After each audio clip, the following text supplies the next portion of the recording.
Hello guys, welcome to art and batches. आप सभी को मैं बताना चाहूँगा कि यूपीएससी ईपीएफओ एपीएफसी की जो वैकेंसी है उसको आने में अभी समय है, लेकिन यूट्यूब पर विभिन्न चैनलों के माध्यम से हाइप क्रिएट करी जा रही है इस एग्ज़ाम के रिगार्डिंग, और अभ्यर्थियों कैंडिडेट्स के बीच में मिसगाइडेंस दी जा रही है या आपको मिसगाइड किया जा रहा है। तो इन्हीं सब बातों को देखते हुए मैं आपको आज इस वीडियो के माध्यम से ऑफिशियल नोटिफिकेशन, सिलेबस और सब्जेक्ट काउंट के बारे में, कोर्सेज़ जो चल रहे हैं, जो लोग पेड और ये चला रहे हैं उनको लेना है कि नहीं लेना है, उन पर हमें क्या करना चाहिए, और अगर हम नहीं लेते हैं तो वैकेंसी आने तक हमें क्या करना चाहिए, कौन से बुक्स कौन से सोर्स यूज करने चाहिए, और प्रीवियस ईयर पेपर हमें कहाँ मिलेगा, और क्वेश्चंस हम कैसे देखेंगे, और प्रीवियस ईयर की कट ऑफ वगैरह के बारे में इस वीडियो के अंदर आपको बहुत ही शॉर्ट वीडियो होगी और इसमें सारी बातें पता चल जाएंगी। और जो इस वैकेंसी की सच्चाई है वो आप तक बस थोड़ी ही देर में पहुंचने वाली। तो आप इस वीडियो को पूरा ज़रूर देखिएगा और अंतिम तक सारे डाटा इसी एक छोटे से वीडियो में मिल जाएगा, आपको इधर उधर जाने की ज़रूरत नहीं पड़ेगी। चलिए स्टार्ट कर लेते हैं। तो हमारा पहला पॉइंट है, उस पर हम ऑफिशियल नोटिफिकेशन की बात करेंगे कि क्या ये अभी आया है कि नहीं आया है, क्योंकि विभिन्न चैनलों के माध्यम से आपको बताया जा रहा है कि ऑफिशियल नोटिफिकेशन आ गया है। कोई बता रहा है 150 वैकेंसी आ गई हैं, कोई बता रहा है 250 वैकेंसी आ गई हैं। तो मैं बता दूं ये एक्सपेक्टेड वैकेंसीज़ हैं कि 150 प्लस वैकेंसी आने के पूरे चांसेस हैं, और 200 तक पूरी आ सकती है वैकेंसी, 200 तक कंप्लीट मान सकते हैं। लेकिन ऑफिशियली नोटिफिकेशन अभी नहीं आया हुआ है, सबसे पहली बात। ठीक है, और जो वैकेंसी डिटेल है ये सब अभी एक्सपेक्टेड डाटा है, इस पर अभी कंफर्म कोई बात नहीं है। तो ये चीज़ आपकी क्लियर हो जानी चाहिए। और जो चैनलों ने बता रखा हुआ है कि वैकेंसी आ चुकी है, आप हमारा पेड कोर्स ले लें, ये कर लें, वो कर लें, कुछ करने की ज़रूरत नहीं है। आप जो ईपीएफओ में अच्छे मार्क्स लेकर के आए हैं वो इंटरव्यू पे फोकस रखें और सिलेबस पर पकड़ बनाए रखें। ऐसा नहीं है कि वो पढ़ाई बंद कर दें। बाकी आगे चलिए मैं बताता हूँ आपको और क्या क्या करना है। यहाँ पर बात करते हैं कि इन्होंने जो पेड कोर्सेज़ की बात करी है, इन पर हमें क्या करना चाहिए, हमें लेना चाहिए नहीं लेना चाहिए। तो बता दूं कि अभी पेड कोर्स लेने की मेरे हिसाब से कोई ज़्यादा ज़रूरत बिल्कुल भी नहीं है। चाहे कोई कमज़ोर बच्चा हो या मजबूत बच्चा हो या अपने आप को बहुत पढ़ने में अच्छा लगाता हो, अगर कोई एकदम बेसिक से स्टार्ट करना चाहता है तो जो बुक्स हैं और सोर्स हैं उनको कलेक्ट करें। सबसे पहला काम, प्रीवियस ईयर पेपर उठाएं, यूपीएससी का पैटर्न देखें। नहीं तो कमेंट करें, मैं उनको प्रीवियस ईयर पेपर दे दूंगा और पूरी एनालिसिस के साथ अपलोड भी कर दूंगा। तो जिनको भी ऐसी रिक्वायरमेंट है जिनको ऐसी रिक्वायरमेंट है कि उन्हें बुक्स चाहिए या फिर सोर्स का पता लगाना है या पढ़ाई कैसे करनी है, पीएफसी की तैयारी कैसे करनी है, वो कमेंट करें तब मैं वीडियो बनाऊंगा। अदरवाइज़ समय की कमी के कारण मैं ज़्यादा वीडियो वगैरह नहीं बना पाता हूँ। तो पेड कोर्सेज़ वगैरह लेने की बिल्कुल कोई ज़रूरत नहीं है। सबसे पहला काम, आप सेल्फ एनालिसिस करें। आप इतनी बड़ी पोस्ट के लिए एग्ज़ाम देने जा रहे हैं तो आपके अंदर इतनी क्षमता होनी चाहिए कि आप सिलेबस का एनालिसिस बढ़िया से कर सकें, उसके अकॉर्डिंग बुक सेलेक्ट कर सकें, और क्या क्या सब्जेक्ट हैं उन पर आप अच्छे से पकड़ बना सकें। आगे मैं आपको बताऊंगा कि क्या क्या सब्जेक्ट्स हैं, सब्जेक्ट काउंट क्या क्या है, प्रीवियस ईयर पेपर जो आपका 10/1/2016 में हुआ उसके अकॉर्डिंग हमें क्या क्या चीज़ें पढ़नी पड़ती हैं। तो बता दूं, सबसे पहले आपकी जो इंग्लिश आती है वो आपके 10 मार्क्स की आती है टोटल। हिस्ट्री के 7 से 8 क्वेश्चन पूछे जाते हैं, और जो यहाँ पर हिस्ट्री पूछी जाती है ये ईपीएफओ की हिस्ट्री से डिफरेंट है। क्या डिफरेंट है, यहाँ पे आपके कल्चर के भी सवाल मिलते हैं आपको, जबकि आपको आपको ईपीएफओ में केवल इंडियन फ्रीडम स्ट्रगल के और एक दो क्वेश्चन मुगल काल के मिल गए होंगे, और वो केवल एनसीईआरटी की वजह से मिले हुए हैं आपको। जो 12th की एनसीईआरटीज़ हैं, theme 1, theme 2 and theme 3, UPSC की अगर कोई भी परीक्षा देने जा रहा है तो ये तीनों बुक उसके लिए मैं कंपलसरी करता हूँ कि वो इन बुक्स को ज़रूर पढ़े। बिना इन बुक्स को पढ़े अगर एग्ज़ाम देगा तो उसके लिए थोड़ी दिक्कतें हो सकती हैं। और मैं प्रेफर करूँगा जो लोग बेसिक से स्टार्टिंग कर रहे हैं कि उनको हिस्ट्री के लिए क्या करना चाहिए, तो उनको हिस्ट्री के लिए 6 से ले करके एटलीस्ट 12th तक की एनसीईआरटी पढ़ें। और ये जो एनसीईआरटीज़ हैं इनमें जो वर्ल्ड वाला पोर्शन है उसको भी पूरा पढ़ें। हिस्ट्री के लिए इससे बेस्ट स्ट्रेटजी यूपीएससी में कोई नहीं हो सकती है, किसी भी कोचिंग का नोट्स नहीं हो सकता।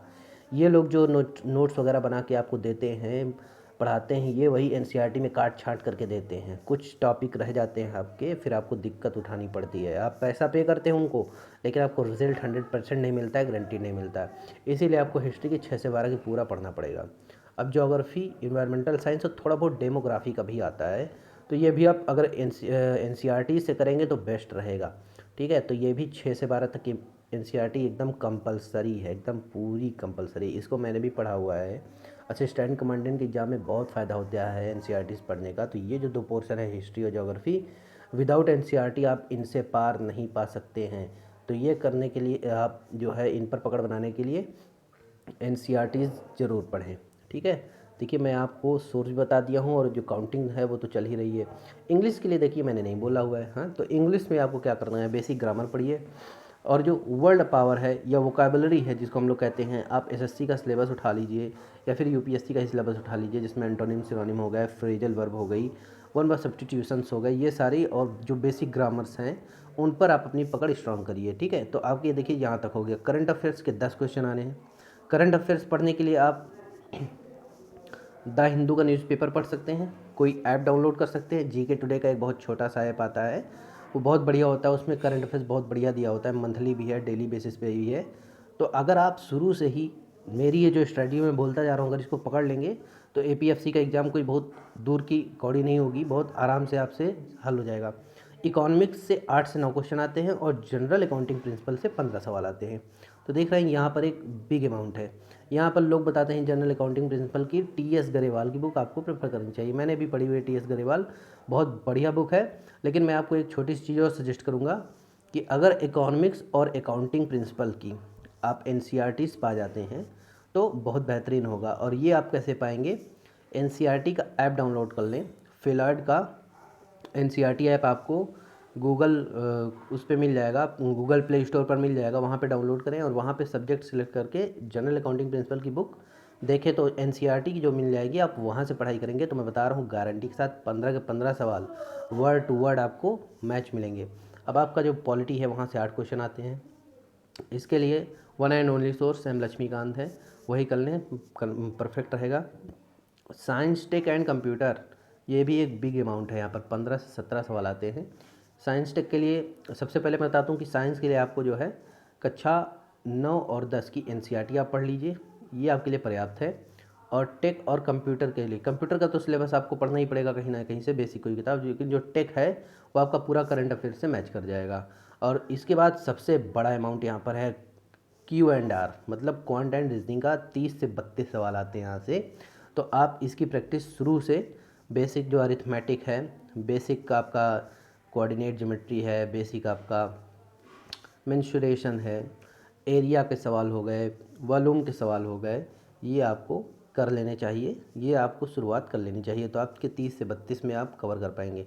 सोशल सिक्योरिटी कोड और योजनाएं मिला करके टोटल 8 से 9 सवाल आएंगे। तो मैं आपको बता दूं यहाँ पर कि टोटल ये 120 क्वेश्चन का पेपर रहा है, जहाँ पर जो बिग अमाउंट वाला पोर्शन है आपका वो है आपका Q&R, क्वांटाइजिंग पहला, और दूसरा है जनरल अकाउंटिंग प्रिंसिपल का, और इसके बाद है करंट अफेयर्स का जिसमें से 10 सवाल आने हैं, और इंग्लिश का भी अच्छा पोर्शन है 10, हिस्ट्री भी है 10। तो आप यहाँ से देख लीजिए और समझ लीजिए कि आपको कितना करना है और इसके लिए हमें क्या क्या करना पड़ेगा। आगे चलते हैं।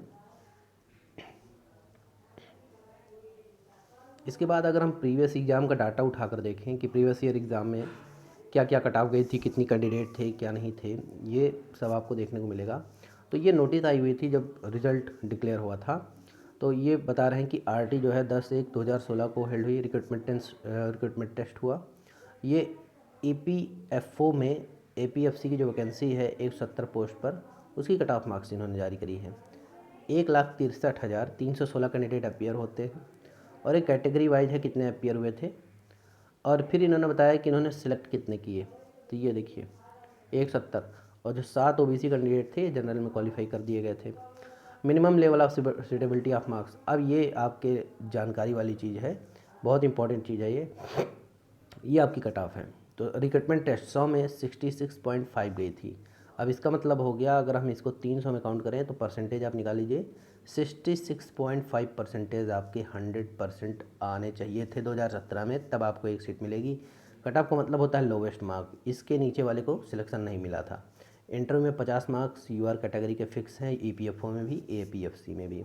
अब इसके बाद जो फाइनल, देखिए मैं केवल यूआर कैटेगरी की बात करूँगा, इन कैटेगरीज़ की बात नहीं करूँगा, क्योंकि आप इनसे अपना अंदाज़ा लगा सकते हैं। और आप अपना टारगेट यूआर कैटेगरी से बना के चलें। अगर पिछले साल 66% था तो इस साल 100% 70% से ऊपर जाना है, इससे नीचे नहीं जाना है। और जो इन्होंने फाइनल कट ऑफ निकाली हुई है ये 268.37 बताया हुआ है, और ये कितने पर है, ये 400 मार्क्स पर है। अभी इसका नीचे मैं बताऊंगा कि ये 400 मार्क्स पे कैसे है। इन्होंने रिक्रूटमेंट टेंस का 300 पे काउंट किया हुआ है और इंटरव्यू को 100 पे काउंट किया हुआ है।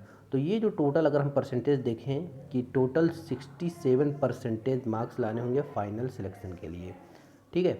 और यहाँ पे इन्होंने हाईएस्ट कैंडिडेट के मार्क्स भी बताए हुए हैं कि इसने 297.33 मतलब 297.33 मार्क्स गेन किए हुए हैं आउट ऑफ 400, और ये आपको बनता है 74%।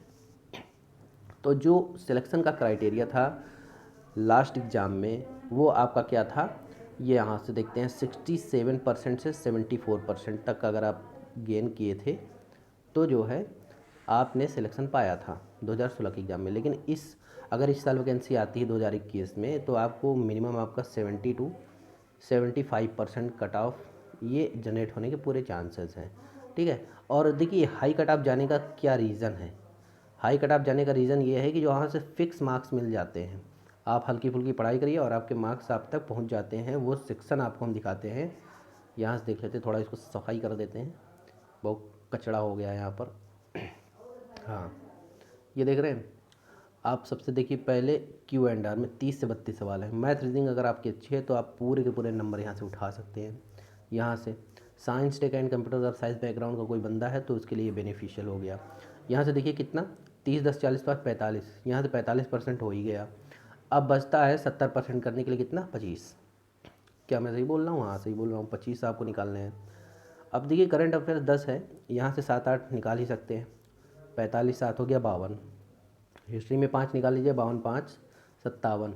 इंग्लिश में 10 भी निकाले जा सकते हैं लेकिन मैं 8 ले रहा हूँ, तो 57 8 65, यहाँ से 65 हो गए। अब ज्योग्राफी और इन्वायरमेंट से भी 2-3 सवाल निकाल सकते हैं। तो यहाँ से आप देख रहे होंगे कि आप अभी मैंने इसको काउंट किया ही नहीं और आप 70 के आसपास पहुँच गए काउंटिंग करते करते। तो आसान है निकालना, क्यों? क्योंकि हमें कहाँ से सपोर्ट मिल रहा है, हमें सपोर्ट मिल रहा है इस वाले पोर्शन से, ठीक है। चलिए आगे बढ़ते हैं। तो ये जो था आपका पूरा हमने बता दिया कि आपको कितने कितने मार्क्स पिछली बार मिले थे, आपको कितनी इस बार लाने पड़ सकते हैं। यहाँ पर देखिए वो जो 3 गुणे आरटी वाली बात है, 1 गुणे इंटरव्यू वाली बात है, मल्टीपल ऑफ 300, मतलब कि आप समझ जाइए कि 75 से 25 का रेशियो रखा गया है ईपीएफओ में भी और एपीएफसी में रखा गया था। तो वहीं पर यहाँ कट ऑफ बनाई गई है 400 नंबर की 268। और 268 का मतलब है इसके नीचे वाले को सिलेक्शन नहीं मिला, ध्यान रखिएगा। तो यहाँ पर आपको वीडियो मैं समाप्त करता हूँ। Kindly subscribe channel for best guidance and authentic information, also like and share. Thanks for watching, have a wonderful day.